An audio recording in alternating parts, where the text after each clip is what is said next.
All right, so we've coded our email, we've inlined the CSS, we've tested it, and we know that it looks good across the different email clients, and now we're ready to actually send it to our customers using an email service provider. So it's probably not worth the time or money to send email from your own servers. But we say never with email. There's exceptions to everything. If you're one of the companies that is going to send your own email from your own servers, you probably know who you are, and you have people that can take care of all technical details. If you're not, and you're like the rest of us, you almost definitely want to use an email service provider to take care of the technical aspects of actually sending the email. So email service providers handle all the details like asset hosting, being able to do list management. So who is on your list? Have they unsubscribed from the email? Getting analytics. Who has opened the email? Where do they open the email? Sender authentication. So when an email gets sent, the email service that receives the email, so say for example if you use Hotmail, when Hotmail receives the email sent by somebody else, it wants to make sure that it was sent from someone that actually has the privilege to send on that domain.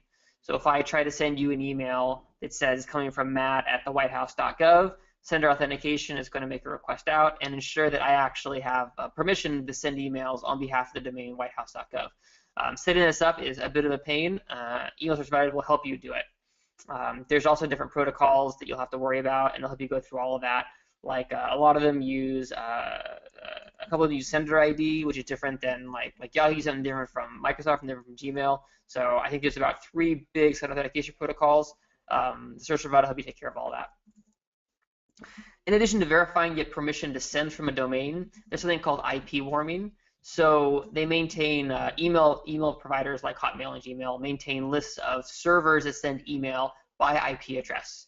And they look at ones that send a lot of good emails and they give them a good rating. They look at ones that have sent a lot of bad emails, like a lot of spam, give them a bad rating, and the rest of them are all neutral, which is also kind of a bad thing. So IP warming is going through, like getting an IP address and starting to send email, like trickles of email out, and creating a good reputation for that IP address. So when you send it through a service provider, they use IPs that are already warmed up so that you know you're going to have higher deliverability. Spam compliance, somebody hits a spam button, you want to make sure the whole proper feedback loop takes place, and some just being campaign monitor will even inline your code correctly for you.